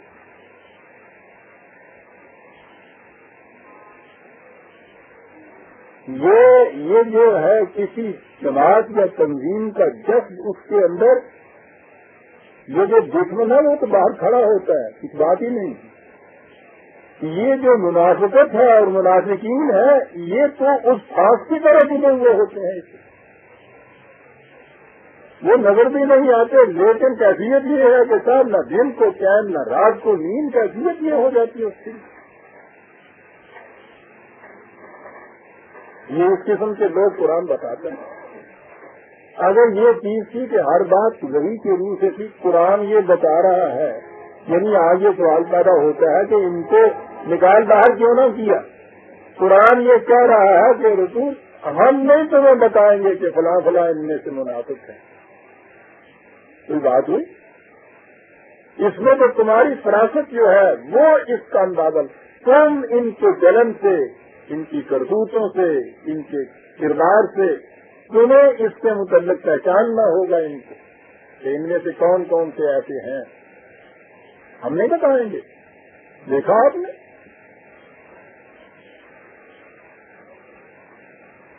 اور حضور کی کمال ہی یہ ہے کہ حضور نے پہچانا ان کو، اور قرآن نے یہ بتایا ہے یہ کہ حضور کی زندگی میں ہی حدیث اور طیب الگ ہو گئے تھے۔ اب یہ جو کہا جاتا ہے نا کہ یہ ٹھیک ہے حضور کی زندگی تک تو یہ تھے، ادھر آپ نے آنکھ بند کی اور ادھر یہ سارے کے سارے مرتد ہو گئے، قرآن کی شہادت کے خلاف۔ قرآن نے یہ کہا ہے کہ ہم مومنین کو اس حالت میں نہیں چھوڑیں گے کہ حدیث اور طیب میں امتیاز نہ ہو جائے، امتیاز کر دیا جائے گا۔ حضور کی ذات، حضور کی وفات کے وقت جسے یہ جماعت مومنین، جسے اس نے یہ کہا ہے کہ یہ انصار اور یہ مہاجرین، یہ جماعت مومنین جو تھی، ان کے اندر کوئی ایک بھی منافق نہیں تھا۔ یہ مومن حقہ تھے، ایک ان میں۔ یہ جو گروہ تھا جن کے متعلق کہا کہ آراد ہے دل کی گہرائیوں میں نہیں اترا ہوا، وہ متمین طور پر ادب تھا وہ گروہ.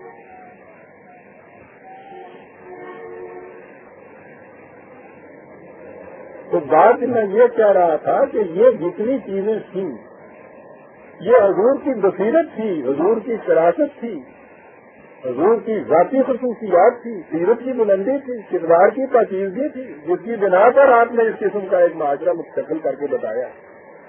اور وہی چیز ہے کہ جو اسوا بن سکتی. کہا کہ کیوں تم نے یہ کہا لا يستأذن كالذين يؤمنون بالله واليوم الآخر أن يجاهدوا بأموالهم وأنفسهم والله عليم بالمتقين. یہاں بڑی عجیب چیز اور آ گئی سامنے. کہا کہ جو لوگ اللہ اور آخرت پہ ایمان رکھنے والے ہیں وہ ایسے مقام پہ اجازت مانگا کرتے ہیں پیچھے رہنے کی. کیا بات ہے.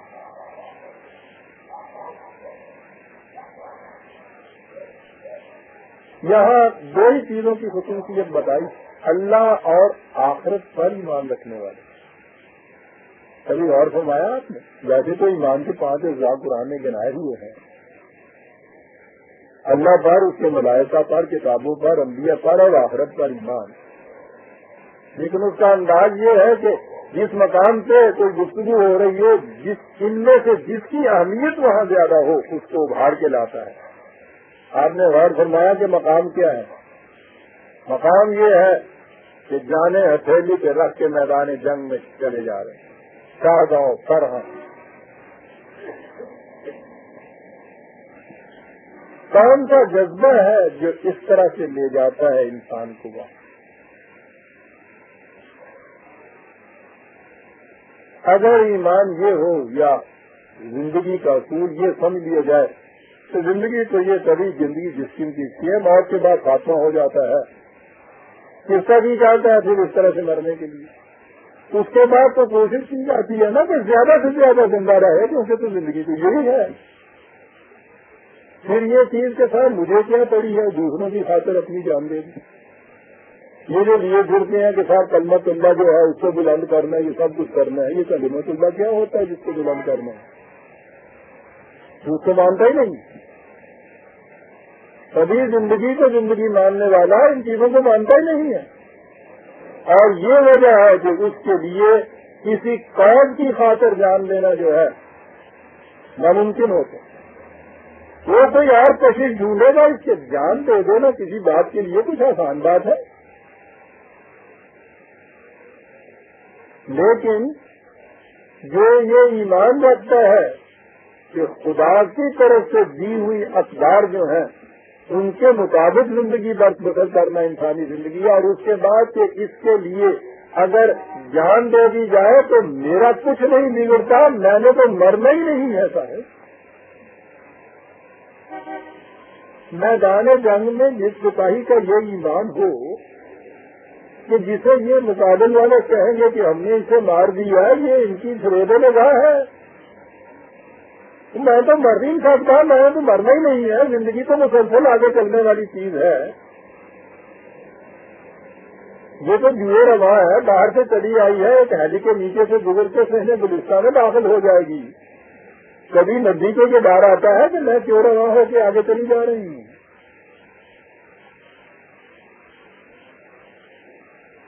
یہ جو میدان جنگ میں ہنستے کھیلتے ہوئے جان دے دینے والے تھے ان کو شہید کہا جاتا ہے.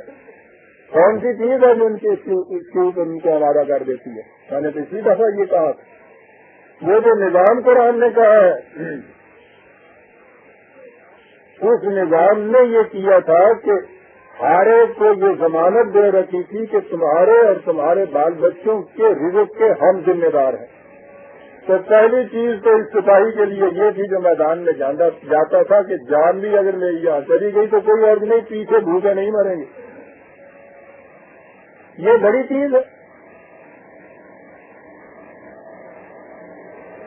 اس مرنے والے کو دیکھیے نگاہ کی حالت جسے نظر آ رہا ہے کہ میرا دم گیا ابھی، اور یہ چھوٹے چھوٹے بچے کل ہی یتیم ہو کے گلیوں میں رک جائیں گے، کوئی پوچھنے والا نہیں. جسے اتنا سکون ہوتا ہے نا کہ نہیں کوئی بات نہیں، بگڑتا نہیں. اس سے یہ چیز ایسے بیچ نہیں گزرتی. یہ اللہ کے ایمان یہ ہے کہ اللہ کے اس نظام کو ایمان کہ میں یہاں ہوں یا نہ ہوں، میرے پاس مادہ جو ہے ان کو کوئی نقصان نہیں پہنچ سکتا، وہ محروم نہیں ہو جاتے. اور جہاں تک میرا تعلق ہے آخرت کے ایمان، تو زندگی ختم نہیں ہو جاتی، مجھے زندہ رہنا ہے. جسے دونوں یقین ہو، آپ سوچیے تو صحیح وہ کس طرح سے محروم بننے لگے، وہ اجازتیں طلب کرے گا.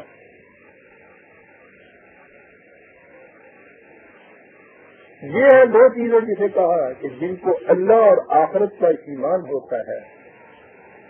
اللہ کے ایمان اس دنیا میں اس کا نظام قائم جو ہوا اس پہ ایمان، کیونکہ وہاں جو ہے نا نحن مردوں کو قویہ ہوں، خدا کہتا ہے ہم تمہارے رزق کے ذمہ دار ہیں اور تمہاری اولاد کی رزق کے.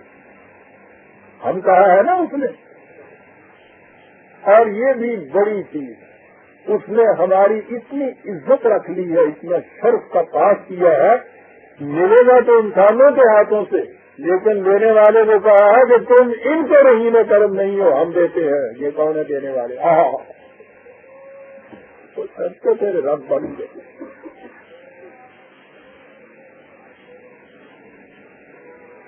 غریب انسان کی بھی شرف کی عزت کا اتنا پاس.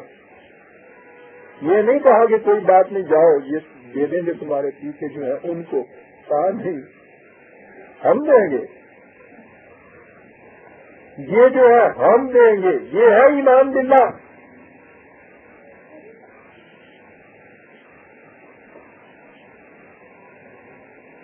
یہ ایمان آتا کس طرح سے؟ اگر وہ نظام قائم ہو کہ جس میں جو خدا نے وعدہ کیا ہے وہ پورا ہو رہا ہو. ہم دیں گے.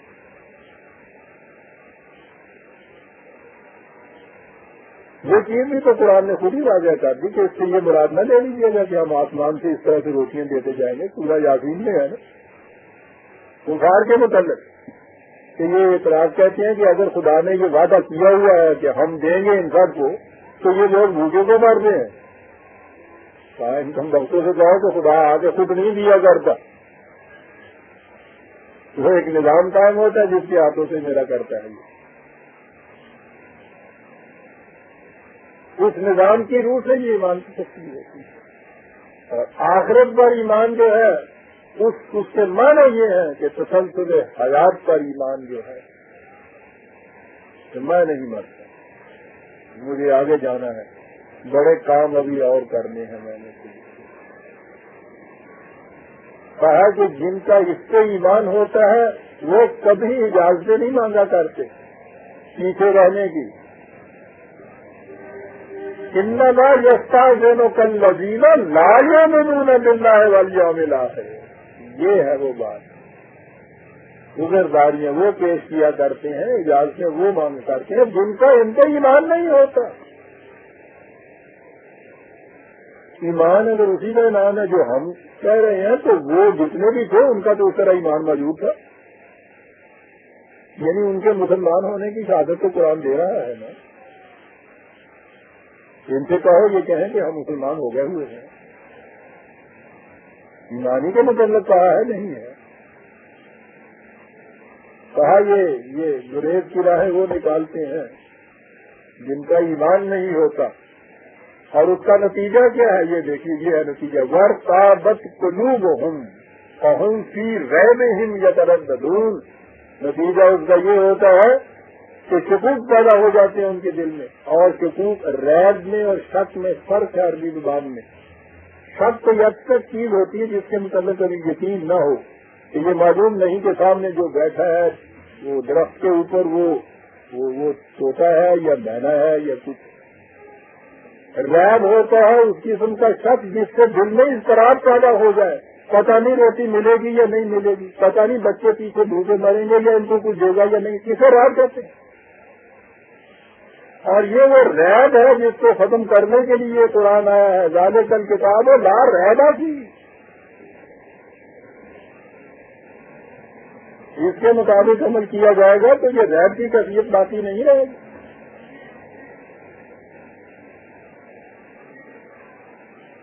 صاحب جو ان چیزوں کے اوپر ایمان نہیں رکھتے ان کے دلوں میں ایک اضطرابی کیفیت لیے ہوئے شخص پیدا ہوتا ہے، اور یہ ہے وہ چیز کہ جس کی وجہ سے وہ تردد میں رہتے ہیں، جائیں یا نہ جائیں پتہ نہیں کیا ہوگا.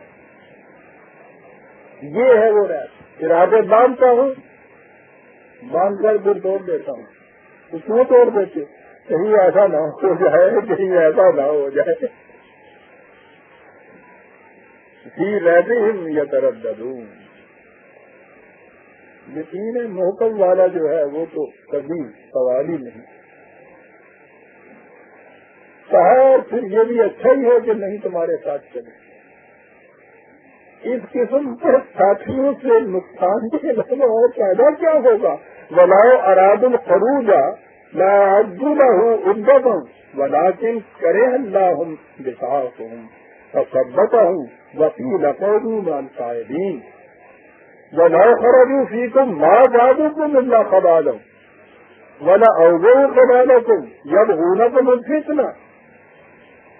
اگر یہ جاتے تو تمہارے لیے مصیبت کا موجب بنے رہتے. پہلی آیت میں یہ ہے کہ اگر یہ واقعی ان کی نیت ہوتی جانے کی اور بعد میں ہی کوئی کسی قسم کی کوئی ایسا سبب آ جاتا جس سے کہ یہ معذور ہو جاتے، نہ جا سکتے، جائز طور کے اوپر ان کے راستے میں وہ حائل ہوتا، تو تم یہ دیکھتے کچھ نہ کچھ تو یہ تیاریاں کرتے نہ جانے کی. اتنے بڑے جہاز کے لیے نکلنا تھا، اتنا لمبا سفر تھا، کچھ تیاریاں کرتے نا. تم نے دیکھا کہ انہوں نے شروع سے تیاریاں نہیں کی تھی. دیکھیے خدا یوں نہیں کہہ دیتا کہ ہمیں تو معلوم تھا یہ منافق ہے. کہا یہ دیکھیے نا علامت کہ یہ جنون نہیں ہے اپنی عذرداری کے اندر. اگر یہ جانے کے لیے جنونلی دل سے تیار ہوتے تو کچھ تیاریاں کرتے نا پہلے سے. دیکھا کہ یہ دلیل انسانی سطح کے اوپر دی جا رہی ہے. خدا تو دلوں کی کیفیت جانتا ہے نا. وہ یہ کہہ رہتا ہے کہ ہم ان کے دلوں سے واقف تھے کہ یہ ایسے ہی ہے بے ایمان. یہ نہیں بات کہی، بات وہ کہی ہے کہ جو ہر انسان سے پیش آ سکتی ہے. تو ذرا سوچو تو صحیح، اگر واقعی یہ جنون ہوتے جانے میں نیتیں ان کی نیک ہوتی تو کچھ نہ کچھ تیاریاں کرتے نا. یہ ہے وہ چیز. رسول کو یہ سب بتایا جا رہا ہے کہ دیکھا ان چیزوں پہ نگاہ نہیں تمہاری گئی، تم نے ان کی زبان کو ایز اے فیس افیکٹ مان لیا، ورنہ بات بڑی صاف نہیں تھی. بالکل انہوں نے تیاری نہیں کی. یہاں پھر وہ الفاظ آئے ہیں کہ جن کا وہ ترجمہ کیا جائے تو پھر وہی مشکل آ جاتی ہے. وَلَٰكِنْ كَرِهَ اللَّهُ بِعَاثَهُمْ، کہ خدا نے ہی ان کا یہ جانا اور اتنا پسند نہیں کیا تھا. فَثَبَّتَهُمْ، تو یہ ترجمہ ان لفظوں کا ہر پر قرآن کے ترجمے میں آپ دیکھیں گے لکھا ہوا، تو خدا نے ان کو روک دیا. وکیل اقعدوا مع القاعدین، اور ان سے کہہ دیا کہ تم پیچھے بیٹھے رہنے والوں میں لڑ رہے ہو. خدا نے روک دیا، ان سے کہہ دیا کہ مت جانا، رک جاؤ. اور اس کے بعد پھر یہ کیفیت کہ یہ ان کو عذاب علیم آئے گا اور یہ مرتد ہے، یہ منافق ہے، یہ سارا کچھ بھی قرار دے رہے ہیں. خود ہی وہ کہہ رہا ہے کہ اس نے ان کو روک دیا. وہی جبر و اختیار کا سوال، وہی چیز جو قرآن کا جو انداز بیان ہے اس پہ نگاہ نہ ہونے کی وجہ سے یہ سب چیزیں پیدا ہوتی ہیں. آپ دیکھیے گا میری کتاب التقدیر میں یہ تمام آیتیں جو میں نے دی ہیں، یہ خدا کا روک دینا نہیں ہوتا.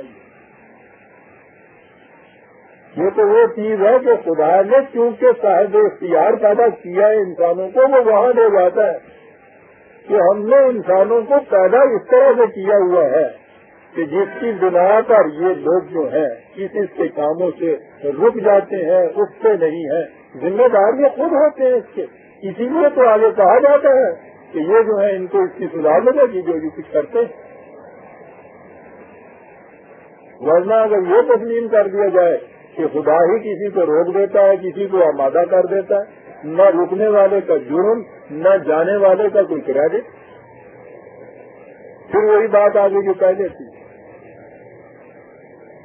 ان آیات کے یہ مفہوم نہیں ہے.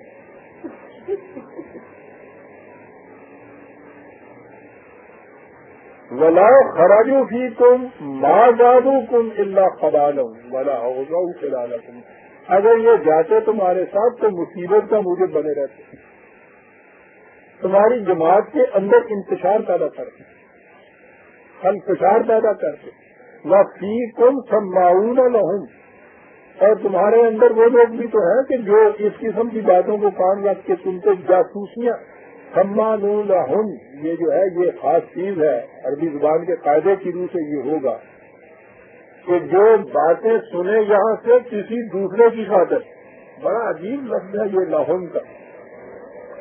آن ڈیوٹی آیا ہوا ہو خود نہ سننے کے لیے,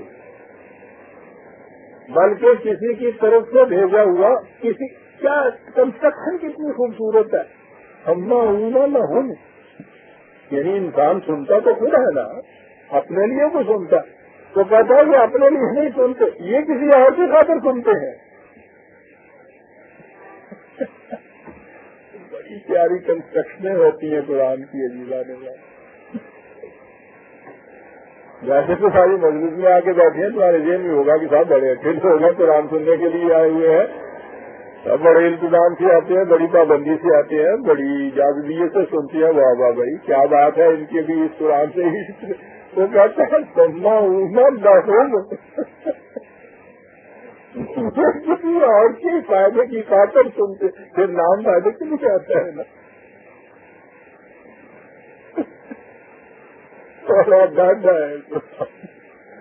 کیا بات ہے, اس سے کنسٹرکشن والا لوگ آتا ہے عزیزان نے والا کہ قرآن کے ان اندازوں کا پتا ہو. سننا اونا لہم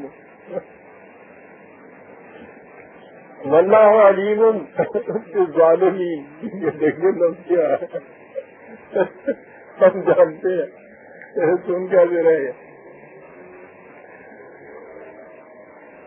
وَلَقَدِ ابْتَغَوُا الْفِتْنَةَ مِنْ قَبْلُ وَقَلَّبُوا لَكَ الْأَمُورُ حَتَّى جَاءَ الْحَقُّ وَظَهَرَ أَمْرُ اللَّهِ وَهُمْ كَارِهُونَ. کہتے ہیں اس قسم کی تدبیریں جو نئی نہیں ہے, یہ کرتے ہی چلے آ رہے ہیں. مختلف مقامات کے اوپر انہوں نے یہ کچھ کیا, تدبیریں الٹ دی. تمہاری اسکیم جو تھی ان کو فیل کرنے کے لیے انہوں نے بہت کچھ بنایا, سازش بنائی, لیکن کامیاب نہیں ہو گیا. جعل حق وظاہر امر اللہ وہم کارہون. خدا کی بات غالب آتی رہی, حق ظاہر ہوتا رہا, خواہ ان کو یہ کتنا ہی ناگوار کیوں نہ گزرتا رہا, یہ ہوتا رہا.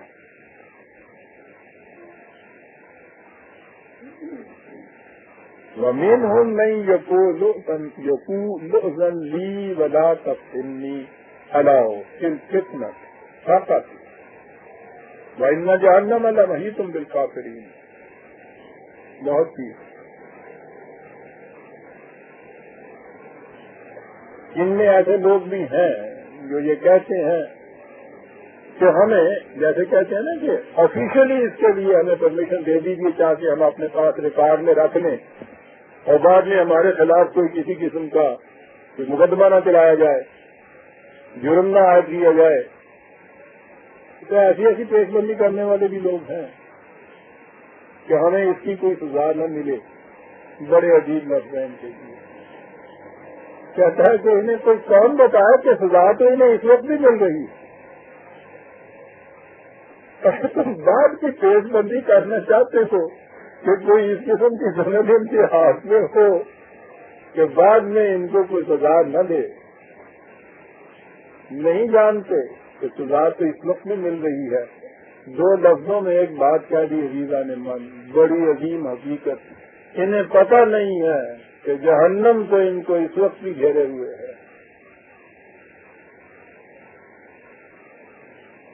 وہ جہنم جس کے متعلق ہمیں ہمیشہ یہی ذہن میں آیا کہ وہ مرنے کے بعد پھر تنور بیٹھے ہوئے ہیں.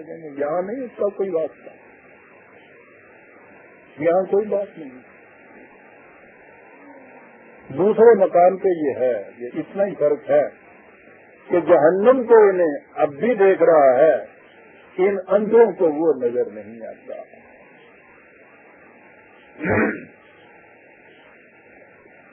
اور میں سمجھتا ہوں کہ بہرحال ان سے خوشابخت ہے وہ کہ جسے یہاں جہنم نظر آ جائے. یہیں سے عزیزان من جنت اور جہنم شروع ہو جائے. واللہ سریع الحساب. تو ہم کو بڑی جلدی کام کر دیتا ہے، کھٹا.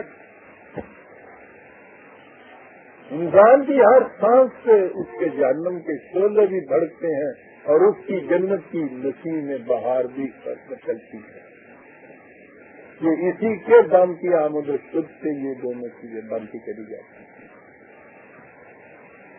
اس کا ہر خیال، اس کا ہر فیصلہ، اس کا ہر عمل یا جہنم کا ایندھن بنتا ہے یا بہشت کے محل کی اینٹ بنتا چلا جاتا ہے.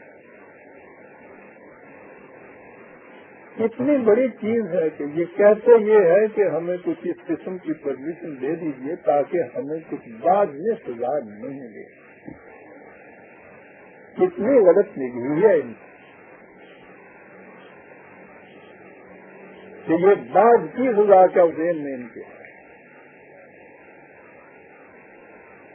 تو ہم یہ نامہ و میزاں دراز پر گفتی اقبال کہتے ہیں. تو ہم سے نامہ و میزاں دراز پر گفتی بڑی لمبی بات سب نے کی کہ قیامت ہوگی، وہاں ایسا میدان ہوگا، حشر کا دہاڑا ہوگا، تانبے کی زمین ہوگی، سوا نیزے پہ سورج ہوگا اور پھر وہ میزانیں کھڑی ہو جائیں گی، اعمال تلیں گے، اس کے بعد پھر وہ جہنم کے اندر بھیجے جائیں گے. سخن سے نامہ و میزاں دراز پر گفتی ہزار ہاتھ نہ دینی قیامت موجود.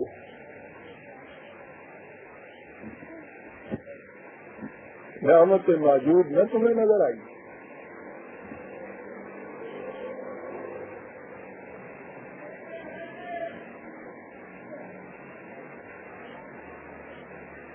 یہ تصورات جب تک نہیں بدلتے عزیزان من کہ یہ جہنم انسانوں کی زندگی میں یہیں سے شروع ہوتا ہے. واللہ ان جہنم لم ہی تم بن کافرین. عربی جاننے والے جانیں گے نا اس کو کہ یہ انا اور یہ نام کیا ہے. بڑی ہی یقین کے لیے آتا، خود اتنا ہی کوئی کام نہیں ہوتا. ان جہنم لم ہی تم بن کافرین. تو یہ ایک حقیقت ہے اور محیط چاروں طرف سے جو چیز کسی کو احاطہ کیے ہوئے ہے. جہنم کی تو یہ کیفیت ہے ان کی نہیں نظر نہیں آتی. اس لیے یہ چیز جو ہے کہہ رہے ہیں ہاں ان تصب کا حسنتم تسؤہم و ان تصب کا مصیبت یقولوا قد اخذنا امرنا من قبل وتولوا وهم فرحون. نیت ان کی کیفیت ان کی یہ ہے. بظاہر آگے کہتے ہیں کہ ہم تم میں سے ہی ہیں، تمہارے ساتھ. حالت یہ ہے کہ تم سے کوئی مصیبت آگے تمہیں اگر کوئی خوشگواری نصیب ہو جاتی ہے تو ان کو بڑا دکھ ہوتا ہے. تم سے کوئی مصیبت آتی ہے تو بڑے خوش ہوتے ہیں اور کہتے ہیں کہ صاحب شکر کہ ہم ان کے ساتھ نہیں. ہم نے تو پہلے ہی اپنا انتظام کر دیا ہوا تھا، ہمیں پتا تھا کہ یہ ہو رہا ہے ان کے ساتھ. یہ کیفیت ہے ان کی. بڑی خوشی مناتے ہیں، خوشیاں مناتے ہیں اس وقت سے. کل نہیں یصیبنا الا ما كتب الله لنا هو مولانا وعلى الله فليتوكل المؤمنون. یہاں پھر وہ ترجمے کی غلطی لے جاتی ہے انسان کو. ترجمہ کیا جاتا ہے کہ ان سے کہہ دو کہ ہمیں کوئی مصیبت نہیں ہم سے آگے پڑ سکتی بجوز اس کے جو خدا نے ہمارے لیے لکھ دی ہو. بس لکھ دی ہو آپ نے کیا مانا اور آئے اس مجوسی چکر میں تقریر دی. فتبہ کے معنی انہوں نے لکھ دیا ہوا پہلے تقریر کا. قانون کی بات ان کے ذہن میں نہیں ہے. میں نے تو اس سے پہلے یا اس سے ایک درس پہلے بتایا تھا کہ قرآن کریم نے تو قانون فطرت کو بھی کتاب اللہ کہا ہے. یہاں ہی تھا نا وہ جہاں ہاں یہی 36ویں آیت میں ان عدت الشہور عند اللہ 12 شہرا فی کتاب اللہ یوم خلق السماوات والارض. زمین کا سورج کے گرد ایک سال میں چکر پورا کر لینا اور اس کا تمہارا 12 مہینوں میں تقسیم کر دیں. کہا یہ کتاب اللہ کے اندر ہم نے درج کر دیا تھا جس دن ارض و سما کی تخلیق کی تھی. یہ کتاب اللہ کون سی ہے؟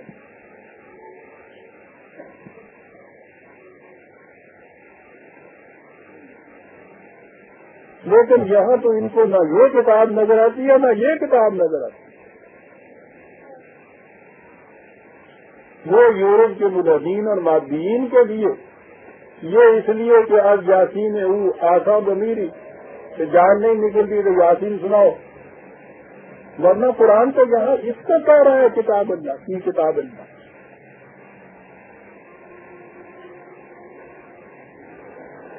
نہیں یصیبنا الا ما كتب اللہ لنا.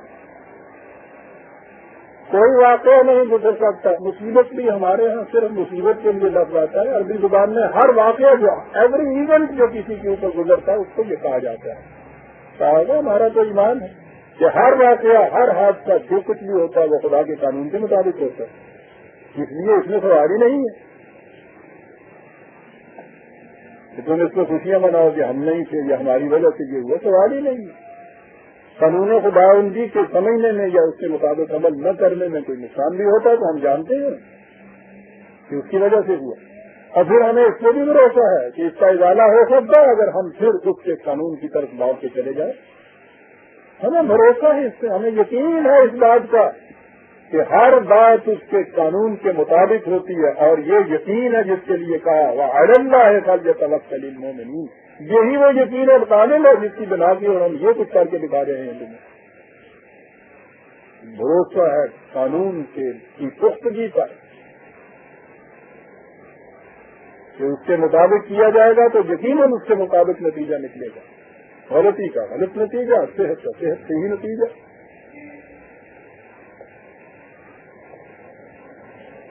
عزیزان امان، وقت تو 2-4 منٹ باقی ہیں لیکن مجھے اعلان کرنا ہے ضروری، اس لیے میں سمجھتا ہوں کہ یہیں تک اس دفعہ ہم رہنے دیں. سورہ توبہ کی آیت 51 تک ہم آ گئے. ویسے بھی آگے ہم آئیں گے تو وہ بڑی اہم آیت آتی ہے وَيَأْتُونَ الصَّلَاةَ إِلَّا وَهُمْ كُسَالَىٰ. وہ نماز کے جو کسالہ کی طریق سے پڑھی جاتی ہے وہ بڑی اہم چیز ہے. سورہ توبہ کی آیت 51 تک ہم آ گئے. 52 سے آئندہ لیں گے. ربنا تقبل منا انک انت السمیع العلیم.